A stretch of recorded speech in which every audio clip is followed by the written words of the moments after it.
Ada istilah pick your boss not your job gitu ya. Jadi kerja itu yang dipilih bukan cuma perusahaannya, tapi yang lebih penting adalah pilih bos lo siapa. Banyak banget orang nyesel karena nggak nerapin ini. Silau sama nama besar perusahaan, do anything possible untuk masuk. Karena kenapa? Perusahaannya keren. Kita cari segala sesuatu tentang perusahaan ini, cari tahu tentang produknya, tapi nggak cari tahu soal bosnya siapa. Begitu masuk sebulan 2 bulan, aduh kok nggak enak, ada yang salah, dilanjutin lagi, nggak nolong. Maka dari itu penting banget untuk tahu bos kita siapa. Risikonya ini beda-beda tergantung level. Kalau entry level, bahayanya adalah salah set benchmark. Mikirnya, oh kerja tuh gini gitu ya. Pengetahuan pertama kita itu seringkali kan jadi pegangan. Gue punya pengalaman kerja di satu perusahaan. Waktu itu bukan sebagai entry level ya, gue udah di level yang agak senior. Masuk ke perusahaan employer brandingnya bagus di luar. Wah keren, foundernya punya reputasi yang harum di mata anak-anak fresh grad, lulus dari kampus-kampus top, tapi reputasi harumnya ini lebih ke pendidikannya. Wah lulusan terbaik dari kampus-kampus top gitu. Jadi dreamnya anak-anak ambis gitu, anak-anak yang memang PK-nya 3,5 ke atas itu, oh pengen kerja sama mereka. Begitu masuk, awalnya shock karena ternyata kerja itu lebih kejam dari kuliah, tapi karena nggak punya referensi lain, ya udah diterima aja sebagai fakta gitu, dijalanin aja, dan apa yang dilakuin dan gimana mereka diperlakukan akhirnya jadi standar yang mereka pegang seumur hidup. Mereka mikir bahwa oh emang kerja harus gini ya, karena mereka nggak punya referensi lain. Begitu suatu saat mereka pindah ke kantor lain, mereka memperlakukan orang lain di kantor baru itu seperti gimana dulu dia diperlakukan di kantor lama. Ini kan bahaya. Mereka jadi a very good doers karena di kantor pertama itu leadernya dominan top down, akhirnya di kantor baru bertanya-tanya, kok ini anak ambis IPK-nya tinggi cuma jadi doers ya, dia kok nggak bisa mikir dan lain sebagainya. Karena memang udah salah cetakan. Modalnya bagus, lulusan IPK 3,5, lulusan kampus top, masuk ke company yang perusahaan pertama itu kan cetakan lu. Yang mencetak itu bukan cuma perusahaannya, tapi leadernya, bosnya. Dan akhirnya itu akan diterapin dan itu akan jadi cetakan lo. Jadi resiko untuk yang travel adalah apapun yang lo dapet di awal-awal cenderung untuk dipegang sebagai kebenaran dan akhirnya ngebentuk gimana lo kerja ke depannya. Dan kalau itu bukan cara yang benar, maka nggak peduli seberapa keren nilai lo akan jadi orang yang mungkin dihindari oleh banyak orang untuk kerja bareng. Kalau mid level gimana? Ini kan level-level di mana orang udah punya foundation tentang gimana sih kerja gitu ya, dan kemudian siap untuk berkembang lebih lagi. Kalau entry level itu adalah tempat untuk ngebentuk ember lo, analoginya gitu ya, dan nentuin seberapa besar ember lo. Jadi kantor awal itu tentang nentuin ember gitu. Oh ya, gue mau bikin ember yang gede supaya nanti gue bisa isi dengan banyak. Nah kalau di mid level ini adalah embernya udah jadi. Ini tentang gimana ngisi. Walaupun dan mungkin udah ada isinya tapi masih sedikit gitu. Jadi ini waktunya isi ember. Sayangnya kalau lo salah pilih, yang lo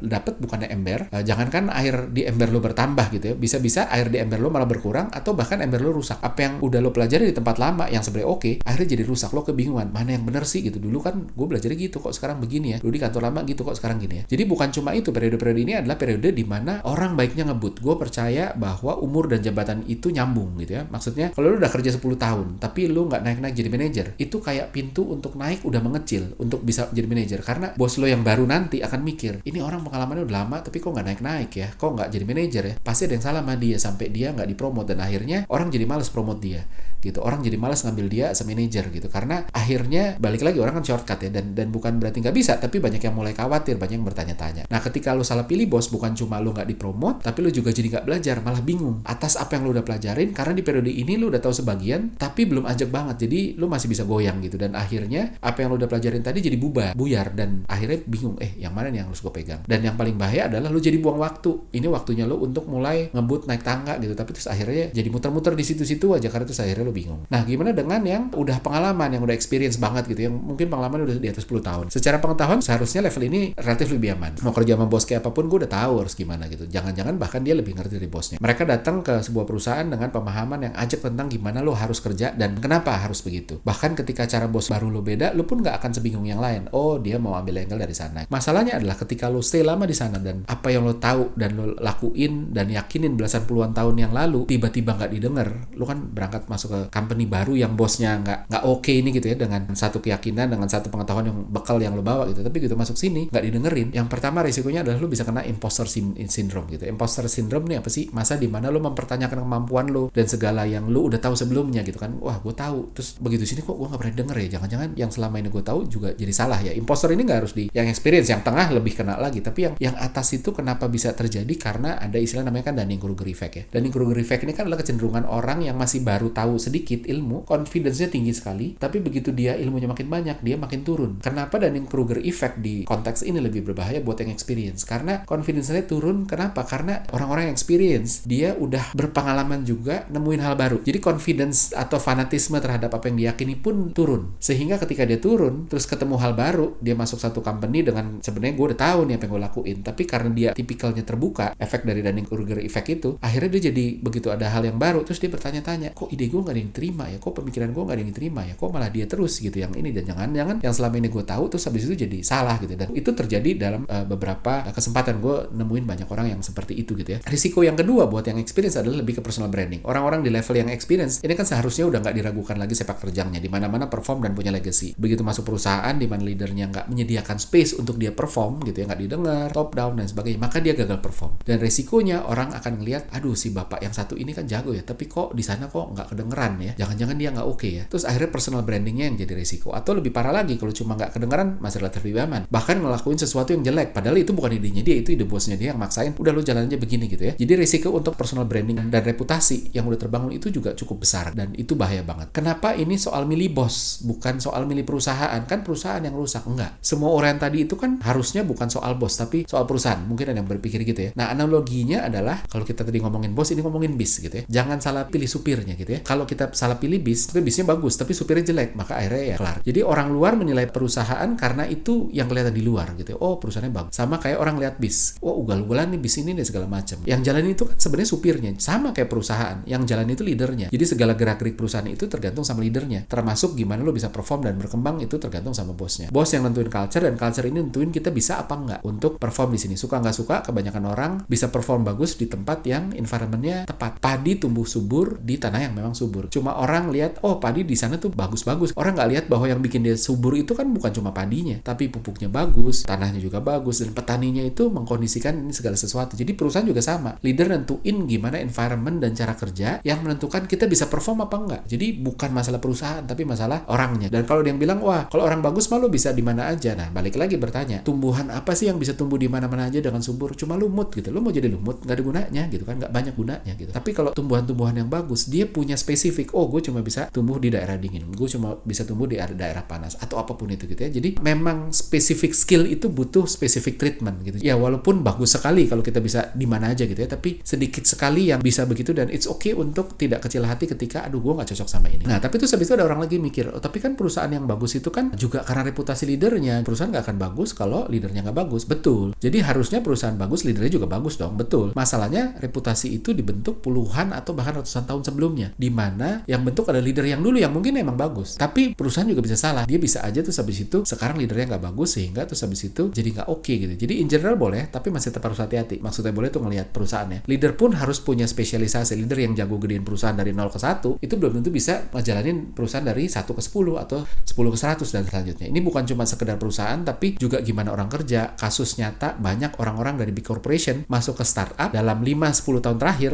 tumbuh cepat, employer brandingnya bagus, masuk ke sana, begitu masuk kaget, loh kok kayak gini ya? Padahal orang yang memimpin perusahaan masih leader yang sama dari awal. Masalahnya kebutuhan sekarang beda. Dia butuh orang-orang dari perusahaan gede, begitu dia udah masuk ke sini, di fase ini udah fase yang berbeda. Pertanyaan selanjutnya adalah, bos kayak apa sih yang kita harus kejar? Pada dasarnya belajar itu kan adalah tentang nyobain berbagai macam kemungkinan. Jadi pada akhirnya leader kayak apapun akan kasih lo pelajaran. Kita belajar bukan dari yang bagus aja, tapi juga dari yang jelek. Kita jadi tahu, oh kalau caranya salah tuh gini. Oh kalau lewat sini ujungnya tuh jadi kesana gitu ya. Bahkan tempat-tempat yang paling menyiksa seringkali jadi tempat yang banyak kasih pelajaran. Tapi harus tahu waktu dan kapan waktunya untuk pindah lagi. Nggak ada sesuatu yang absolut kan gitu. Orang tua selalu bilang, anak jangan dimanja. Kan kita nggak bisa hidup selama-lamanya gitu. Kalau suatu saat dia harus berdiri sendiri, kita udah nggak ada, terus habis itu kalau kita selalu suapin, terus dia gimana gitu ya. Benar juga sih. Pertanyaannya adalah, apakah anak harus terus-terusan dikerasin? Kan nggak juga. Anak sesekali harus ngerasain kerasnya hidup, betul. Tapi anak yang terus-terusan dikerasin, pada akhirnya empatinya akan menipis. Dan itu mekanisme tubuh untuk supaya dia nggak baper. Kalau dia empatinya tebal, dikerasin, terus akhirnya dia jadi baper. Ketika jadi baper, terus habis itu dia nggak bisa maju. That's why makanya mekanisme ketika dikerasin adalah empatinya ditipisin. Tapi apakah orang yang empatinya tipis bagus? Enggak juga gitu ya. Jadi kerja juga sama. Kalau terus-terusan dikerasin, nanti kita jadi nggak peka sama lingkungan, terlalu tangguh, tapi nggak peduli sama orang, termasuk konsumen. Jadi oke untuk kasih exposure ke diri lo akan sesuatu yang lo nggak pernah dapat, tapi harus tahu kapan waktunya udahan. Nggak terlalu lama, tapi juga nggak terlalu cepat. Selanjutnya adalah bos kayak apa? Bisa dibilang mentor yang baik. Ada 3 kriteria tentang mentor yang baik. Yang pertama adalah bos bisa dibilang sebagai mentor yang baik ketika dia tahu lo. Ini adalah tentang ngerti siapa lo, who and why-nya kenapa. Leader yang nggak tahu siapa lo nggak akan bisa jadi mentor yang baik. Karena tiap orang beda, kepribadian, kemampuan, latar belakang pendidikan, preferensi belajar, personality, dan lain sebagainya. Jadi nggak bisa di-treat sama. Leader-leader yang bagus itu adalah juga mentor yang baik. Dan untuk jadi mentor yang bagus, dia harus berangkat dari pengertian yang bagus soal siapa orang yang akan dia bina, yang akan kerja bareng sama dia. Gimana cara taunya leader yang lo mau kerja bareng sama ini adalah orang yang peduli soal siapa lo? Pertama adalah di sesi interview gitu ya. Lihat gimana dia lebih mau ngerti lo ketimbang sekedar cari tahu apa yang lo pernah lakuin. Pertanyaannya kan beda banget. Ketimbang fokus ke apa yang pernah lo lakuin, dia lebih mau ngerti kenapa kenapa lo ngelakuin itu. Dia juga akan tanya pertanyaan personal yang akan banyak ngegali tentang diri lo ketimbang apa yang lo kerjain. Gak cuma itu, tapi lo tuh siapa sih? Nah, gimana setelah masuk, leader yang mau ngerti lo itu spend time untuk ngerti lo. Dia build relationship dan spend time sama lo, bukan cuma di meeting tapi juga di luar, makan siang bareng mungkin, atau ngopi-ngopi sore, atau habis kantor suka mampir ke meja ngobrol-ngobrol, dan bukan cuma tanya kerjaan tapi memang tanya kehidupan pribadi. Dan kerasa banget waktu one-on-one atau performance review, komennya itu bukan cuma soal kerjaan, bukan test oriented, tapi soal assessment dia terhadap lu. Dia bisa ngomongin, oh lu kan begini ya, jadi baiknya gini. Hati-hati untuk gak terjebak sama kerjaan sebagai tes ya, tapi kerjaan pada proses yang gimana lo ngelakuinnya plus gimana baiknya lo ngelakuin, supaya lo akhirnya bisa terus jadi ngerti. Jadi yang pertama, bos yang baik adalah mentor, dan mentor itu adalah orang yang ngerti lu. Kalau dia nggak ngerti lu, sulit. Yang kedua adalah mentor yang baik juga dia care sama lu, peduli sama lu. Dia bukan cuma peduli sama kerjaan, sama tanggung jawab yang didelegate ke lu,